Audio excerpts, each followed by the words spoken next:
you're listening to Cricket World Radio. And this is Cricket World Around the World. Welcome to Cricket World Around the World. I'm John Pennington. I'm joined by Jim White. Hello, Jim. Hello, John. It's been a little while since we've been together doing a radio show. It's good to be back. And in our sort of absence from the airwaves, so to speak, England have been doing pretty well, haven't they? Yeah, maybe that's something for the future, John, and the less we talk, the better. Well, if they lose this week, then maybe you England fans will know who to blame. We've got plenty to look forward to on today's show. We're going to hear from Stuart Broad, from Rahul Dravid, from Bresnan, from Sunil, Gavaskar and Angelo Mathews. We're going to have a look back on the England-India series so far and look ahead to some other cricket coming up. Now, Jim, England 2-0 up. Obviously, they would have taken that at the start of the series had they been offered it. But the margins of victory, 160 runs and 319 runs. And this was billed as being a close series between two teams at the top of the game. Has it really turned out like that? Well, I think the 2-0 would have been what England were aiming at. I think what's maybe surprised them is the fact that it's 2-0 after two games. I think a lot of money would have been on a draw at Lord's. That's invariably how it goes, but England played particularly well there. And again, having got themselves sort of out of the blocks very quickly, do you then make sure you don't lose the next test because England would want to take one into game three, still with a chance of being 2-0 up. But I think what they have started to show is a bit more ruthlessness and the idea of now we're ahead, let's really push on with this and create an amount, just masses and masses of pressure.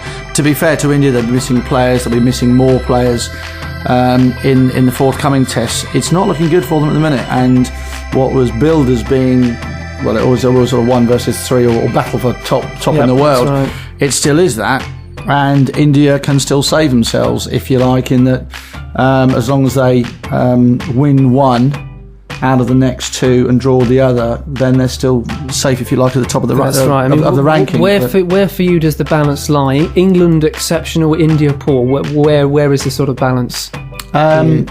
Well, there's been hints that India could bowl England out, but England have just shown more resolve. And I think in years gone by where they've capitulated, if you like, towards the end of an innings, they've now got the Swans, the Broads, Bresnans all hitting 50, 80.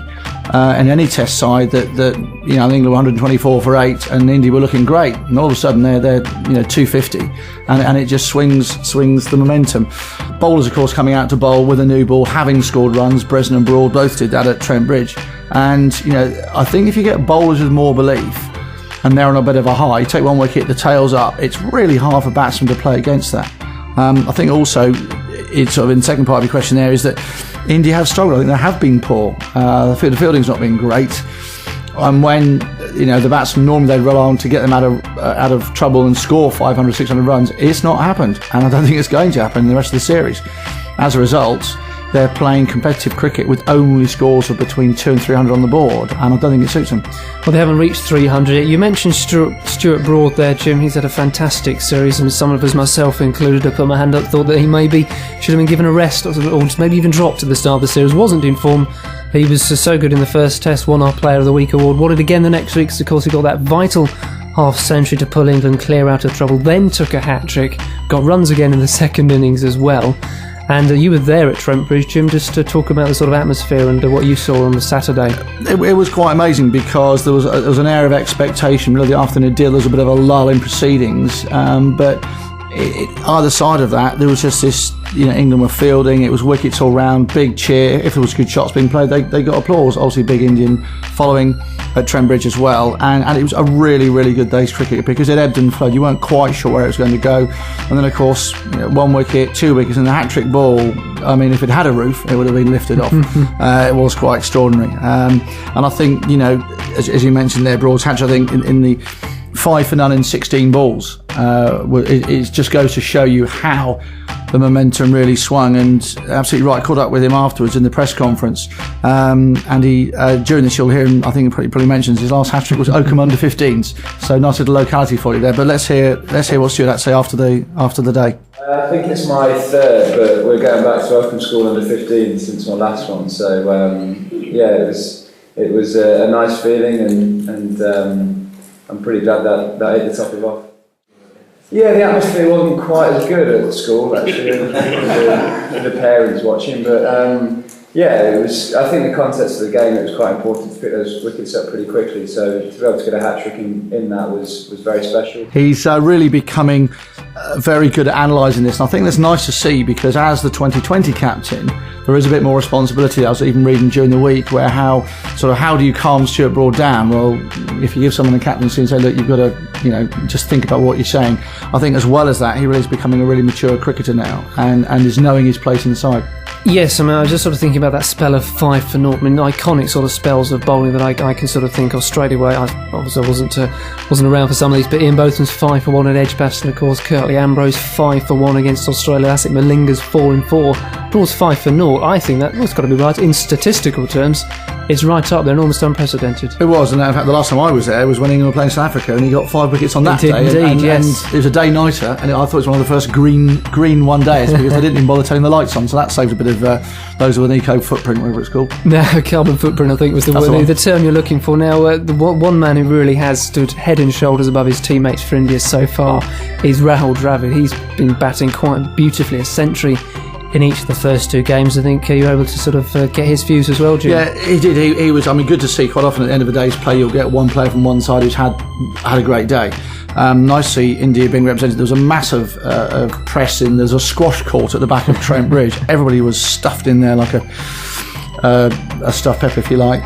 And it was just good to hear him talking, but he was asked sort of question after question, and what really came out of it was that he has this ability to concentrate. He can bat for a long time. He's nicknamed the Wall. I'm not surprised, because he does just bat and bat and bat and bat. And his, hence, is one of the prize wickets, particularly with the lack of some of the players at the moment. And when he speaks, which you'll hear just in a moment, he really, you can just see him thinking even through this and how he applies himself to his cricket. Try not to think too much about it, and just try and play one ball at a time. Really, just focus on each and every ball, and try and give each and every ball my utmost concentration, and try and be fully present to play one ball at a time. Really, and I think that's it. Really, I don't think too much about it, and we don't really plan too much about it. I've always had a generally pretty calm temperament when I'm batting. I recognize I have to bat for long periods of time to score runs. If I want to score runs, I know that I have to bat. I don't have I don't play as many shots as say Sehwag or even Lakshman or Sachin will do. So I know that. So over the years I've practiced in the sense every time is a learning experience. So the more you do it, the better you get. I think I guess over the years I've just got my routines going. I do similar things before each and every ball, just whatever my personal routine is. And like I said, some days it works, sometimes, things aren't going to, it doesn't. I've always enjoyed playing. I love playing cricket, I love batting. So that's something that's luckily never gone away, even through the failures and even through the tough times. I could always find joy in going to the nets and batting and hitting balls. That never went away, luckily. I never ever wanted to get away from it or get away from the contest. Sometimes if things are not going for you, sometimes you don't want to get into the fray. But that luckily for me never happened. He's been a great 7 of Indian cricket over the years, and I think he's probably missing having somebody, of the Sehwags and Tendulkar's obviously playing, but probably struggling on this nervous 99 really to get his 100. So to play the shots around him. He's absolute gentleman of the game, Rahul Dravid. I've been lucky myself to meet him on one occasion as well. Really, really nice guy and a fantastic servant of the game, as you say. Now, we've discussed England-India in quite a bit of depth. There's also the podcast that I'm doing with Chet and Rahul every week. You can check that out as well for even more discussion on England-India. We're going to move on before we sort of come back to it with the ICC show. Some more cricket being played shortly. We've got Sri Lanka taking on Australia. 2 teams that, of course, in test matches, the last time they played test, lost to England. Now, they start off some 2020s. So what are you sort of looking forward to here, Jim? No Malinga, of course, for Sri Lanka, which could be a bit of a loss, but they have got Angelo Mathews back. Yeah, well, again, you've got this chopping and changing. I think, interesting is, start with the 2020 for a series. Okay, well, there's only 4 guys that'll make it into the test team. There's probably 8 that might play in the one days. It's a real shuffle around. Personally, I think the sooner they take the 2020s out of tours, the better. I know the fans probably want to see it, but who are you watching? In which case, make it a proper series of games, fun games, keep it exciting. I don't really going to read too much into this at all. They'll have a bash each, they'll have a bowl each, and somebody will win. that really is going to be it. I'm sure there'll be some good cricket and fours and sixes and wickets. Who knows? There might be another hat trick, but I don't really think it'll be. You can read too much into it just for the rest of the series. So it'll be fun, but that's about it. And we've also got Zimbabwe taking on Bangladesh. Zimbabwe playing their first Test match for 6 years and obviously getting underway, ongoing at the moment, making a reasonable start. And that's good to see, isn't it? Because we all want to see teams that are playing international cricket really giving a good account of themselves. And let's hope they can It is push also, on and Zimbabwe, even over the years, I mean, they play a fairly, hard form of cricket, if you like, particularly from that part of the world. And again, that's good to see that coming back into the Test arena, if you like. Playing Bangladesh, they're still trying to prove a point or trying to get to the next level. How they're going to do that is by playing more teams of their ability and higher. They don't want to be bashed around the park every time they play one of the top Test nations, which is what they have done. Occasionally players will have their day, but apart from that, they need a bigger pool of better players. And I think it's sort of the other catch-22, isn't it? They need players to have experience. Well, you need to have experience, you need to play. So they've got to play these games.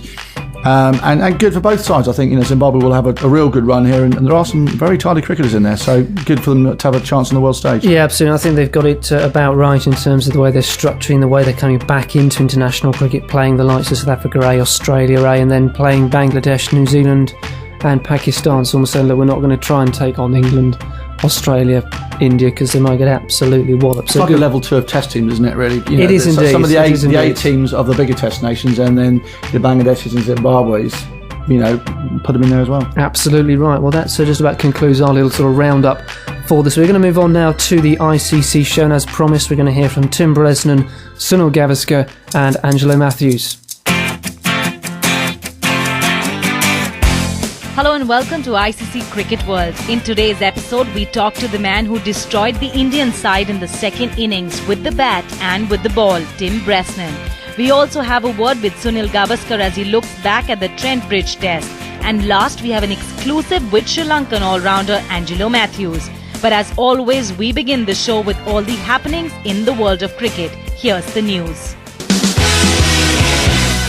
Injuries continue to haunt the Indian team as Harbhajan Singh and Yuvraj Singh have been ruled out of the rest of the England tour. Harbhajan had a grade 1 abdominal muscle strain which limited his role as a bowler in the test match to just 13.4 overs, increasing the workload on India's seam attack. Yuvraj fractured his left index finger on the 4th day at Trent Bridge while facing up to a bouncer from Tim Bresnan, and the injury is expected to take 4 weeks to heal. India have named Virat Kohli and left-arm spinner Pragyan Ojha as the replacements. Meanwhile, ahead of their series against Sri Lanka, Michael Hussey has counselled his team to be prepared for a succession of slow pitches and a spin-laden Sri Lankan bowling attack. Australia's cricketers have played plenty of cricket on the subcontinent lately, but their skills will again be tested by the variety of slow bowling offered up by the home side, which must cope without the speed of Lasith Malinga, who has been ruled out of the T20 matches and is doubtful for the one-day internationals as well. Tilakratne Dilshan, the Sri Lanka captain, was adamant that his team could cover for the loss of Malinga through a combination of youth and the shrewd use of spin bowlers. And UAE managed to turn around a first innings deficit to beat Kenya in the ICC Intercontinental Cup. After conceding a first innings lead, UAE bounced back to score a mammoth 439 for 8 in their second innings thanks to centuries from Saqib Ali, Amjad Javed and Khurram Khan. Needing 434 runs to win the 4-day match, Kenya were bundled out for 167 with only Colin Zubuya putting up some resistance. UAE won the match by 266 runs. So India, who are struggling without their pace spearhead in Zaheer Khan, have now another problem to face in Harbhajan Singh and Yuvraj Singh's absence. England, on the other hand, are facing a problem of plenty. Tim Bresnan walked into the England side as a replacement for injured Chris Tremlett, but his performances in the match were good enough to put English selectors in a dilemma. Here he is talking to Jatin Sapru. Just some of the days you dream up growing up as a cricketer? Yeah, definitely. I mean, you don't so much think you're going to get, nearly 105 for in one day in a test match. So yeah, it's fantastic. Nearly 100. I'm sure that would have been the icing on the cake in case you'd gotten to the 3-figure mark. Yeah, definitely. I mean, first test 100, first test 5 for all in one day would have been spectacular. Taking on the number one team, a lot was said about the competition between you and Stuart Broad. Is that something that keeps both of you going? Yeah, I think so. It's definitely hotting up the competition. between us is fantastic. It's fantastic for English cricket. With all the seamers, even and the competition for places in our side is such that any one of six people could play and bowl well and do the job. Is that something which has been told by the support staff, that it's not just that you can be a bowler or a fielder, you've also got to bat, because you've allowed England to bat pretty much as deep as number 10? Yeah, definitely. I mean, I think that's just the way the cricket in general has gone for the last 5, 6, 7, 8 years. There's very rarely 9-10 jack in the game that just roll over now, and it's probably good for cricket. It means less five for us bowlers. Talking about the conditions, what made you think that first it was good for batting when you were batting and suddenly it turned out to be good for bowling? The short ball tactic, was that planned against the Indians? It didn't start to be, no, but we identified something that we saw and just thought, let's keep going at this and see what happens, and it paid off for us. Identified something, is that anyone in particular? Not in particular. Most of the Indian guys were struggling with it, so we thought, keep bowling them. You put Chris Tremlett into a bit of a trouble. When he'll be fit, it'll be a tough one for the team management to decide. Yeah, I mean, that's their job though. It's tough. It's going to be tough for the selectors to make that decision, but it's good for English cricket. The fact that we've got a stable now of seamers and all-rounders that can come in and do the job. Thanks for talking to us. Enjoy the moment. No problem. Thank you. So that was Tim Bresnan, quite happy with his performance in the second test. One man who wasn't so pleased about how India approached the match was former India captain Sunil Gavaskar. Alan Wilkins caught up with him. Sunny, how good a performance was this by England, or could you say it was a very poor performance by India? Well, I think it was a combination of both, but you've got to give credit to the England team for the way they came back despite conceding a lead. In fact, the way they came back on the first evening itself, at tea time they were 124 for 8 and looked as if they'd be rolled over for 150 or thereabouts. But Stuart Broad played extraordinarily well along with Graham Swan and added valuable runs. Now, apart from the runs that they added, what it did was it gave the England team the belief, hang on a minute, we just counter-attacked the Indians, and it looked that they were a bit rattled. Yeah. And I think that changed the attitude when they came into bowl as well. Probably Ian Bell's best Test century, but in the middle of it, Sonny, well, towards the end of it, it'll be remembered for that incident just before tea. What are your thoughts? I know you've got many of them, but on that act of sheer sportsmanship from Mahendra Singh Dhoni. I think he deserves all the praise because he took a decision in the larger interest of the game of cricket as we know it, as the game of cricket that we love. And I think by doing that, he's also set an example to other captains that wherever possible, if you can uphold the spirit of the game, the animosity that we see in the game, which is unnecessary. And even on the fourth day, when the Indian tail was wagging a bit, some of the chirping that went on was totally unnecessary. England were winning. They didn't have to do some of the things that they had to try and unnerve the batsmen by trying to talk to them. And I think it was a great call by Mahendra Singh Dhoni. He needs all the praise that can be there. We saw a man of the match performance from Stuart Broad, local boy, plays here at Trent Bridge. He's fast becoming England's best all-rounder, almost filling the boots of Freddie Flintoff, isn't he? Yes, he is, and also don't forget they've got Tim Bresnan, who's also batted well, scored 90 and took 5 wickets. So yes, England is very, very fortunate to have that kind of talent down at number 7, 8, 9. There's Graham Swan who can come in and bat as well down the order. So England are very, very fortunate to have that much of depth in their batting, because as we saw on the first day, even if there's a collapse 124 for 8, there is always a possibility that these last few batsmen can take them to a decent score. Day 4 of this Test match, Sonny, which was called Yorkshire Day in Britain, and there was one man who really did make it Yorkshire Day, even though we were in Nottinghamshire, was Tim Bresnan. What a good player. What a good player. I think he grabbed his opportunity. He got in because Chris Tremlett was injured just before this test began, and he grabbed his chance with both hands and showed why he should be a permanent member of the team. He can bowl well, he bowls at good pace, and he's got a very good technique batting down the order. 90, he missed out on 100, but both with the bat and ball showed how invaluable he can be to the England team. Chris Tremlett will probably be fit for Edgbaston, Sonny. Have England got a selection problem here, or is it almost really a comfort zone? They are in a comfort zone, and I think any selection panel would actually want this kind of a headache, where there's problem of plenty, rather than scrounging around looking for replacements. So I think it's going to be a tough call for them. They'll probably have a look at what the pitch has got to do. If the pitch has got a little bit of green, they'll say, Mr. Bresnan, thank you very much, but maybe we'll stick to Chris Tremlett, because he brings a little more firepower, brings a little more bounce to the team. But Sunny, what about India? If everything's going right for England, things are going wrong for India. They looked tired.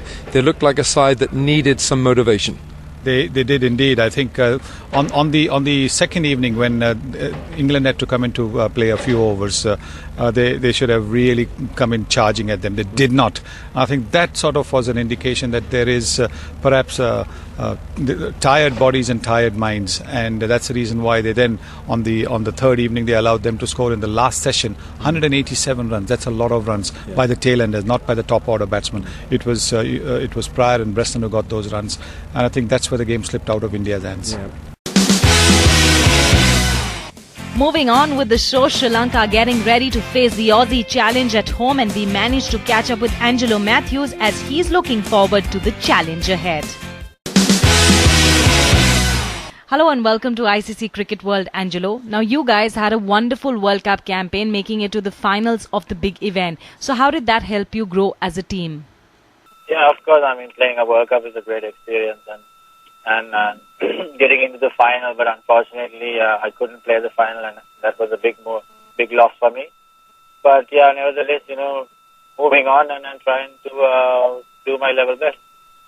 End of the World Cup saw a new captain leading your side. Tilakratne Dilshan has been a positive batsman and a fielder to the team so far. How is he as a leader? Yeah, of course. I mean, he's a very positive player, and always he goes to bat where he tries to dominate the bowler. And I think he'll be a very good captain. You're up against a new-look Australian side. Do you think that the Aussies can put up a challenge in front of the Sri Lankan team, who have always been strong playing at home? Yeah, of course. I mean, talking about the Australians, they're always a very formidable team, and I think you need to play really well to beat them. The two M's of Sri Lanka, Murli and Malinga, have announced their retirement from the Test squad. So who do you think can fill in their shoes? Well, talking about Lasith Malinga and Muthai Murli, they are exceptional people, and I think well, we've got talent actually, but no one can replace them. But there are good youngsters coming up, and I think we've got the talent certainly. You mentioned youngsters. Any specific names that you'd like to mention? Well, yeah, we've got a few actually. Suranga Lakmal did really well in the England series, and Shaminder Ranga is just joining the team from England, from the A team. So I think they are two young bowlers to watch out. Being an all-rounder in the team, do you believe that you have to work more on your bowling? Yeah, of course. I mean, I just returned into bowling, so I'm just getting up there, and I'm hoping to bowl quite a lot in the series. With new faces in the Aussie bowling lineup and batting looking good for Sri Lanka with the likes of Sankara, Jayawardene Samaravira and Dilshan, do you think Australia can pose a threat to the batting? Well, I think still we need to focus on our game. And I mean, there's solidity in our team, and I think still performance matters. I think we need to put our heads down and try and focus and try and score runs. Sri Lankan team now has the blend of youth and experience. How helpful is it for the younger generation to have the seniors around? Yeah, of course. I mean, gelling up with the senior guys, it helps a lot for the youngsters, and we always turn to the senior guys whenever we need them. So they are willing to help us right throughout. So I think it's a good nation, and we are gelling up nicely together. Angelo, my last question to you. Is there any specific goal or a target that you have set for this upcoming series?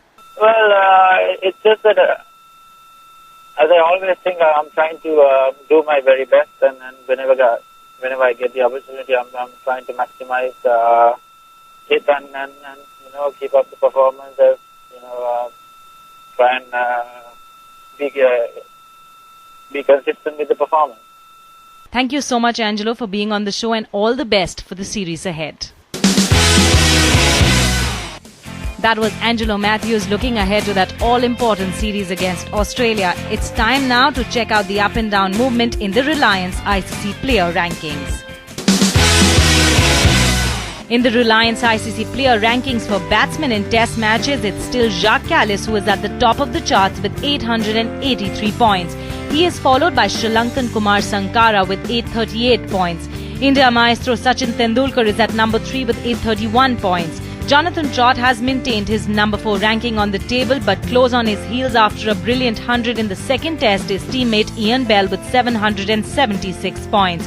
Trailing him by just 1 point is the West Indian Shiv Naren Chandrapal. Thilan Samaraveera would be looking to improve his rankings as he is gearing up for the series against Australia at number 7. AB de Villiers is at number 8 with 760 points. Breathing down his neck is VVS Lakshman with 759 points. As the whole of India awaits his return, Virender Sehwag somehow still manages to hold on to the number 10 spot. In the Reliance ICC player rankings for bowlers, South African Dale Steyn still sits at the top with 899 points. 109 points away from him is the pace spearhead of England attack James Anderson. Following him is South African paceman Morne Morkel. After having a disappointing game, Graeme Swann has slipped to number 4. Zaheer Khan is at number 5 with 728 points. Tailgating him is another left-arm paceman Mitchell Johnson with 727 points. Having a dream series against India, it's England's Stuart Broad who is at number 7. Completing the top 10 in the Reliance ICC player rankings for bowlers are India's Ishant Sharma, Bangladesh's Shakib Al Hasan and England's Chris Tremlett. Now that we know all that has happened this week in the cricketing world, it's time to say goodbye. But before we leave, just a few reminders. The LG ICC Awards are happening in London on the 12th of September and cricket fans will get the opportunity to vote for the LG People's Choice Awards. Fans can do so by logging on to www.lgpeopleschoice.com before 25th August and can vote for their favourite player. The nominees are Hashim Amla, Mahinder Singh Dhoni, Chris Gale, Kumar Sankara and Jonathan Trott. While you are on the internet, you can also get all the happenings in the ICC cricket world by logging on to www.icc-cricket.yahoo.net. Also, you can find us on Facebook at facebook.com/cricketICC, and for the people who like tweeting, @cricketICC is our Twitter handle. Hope you like this edition of the ICC Cricket World. Until next time, it's goodbye from all of us.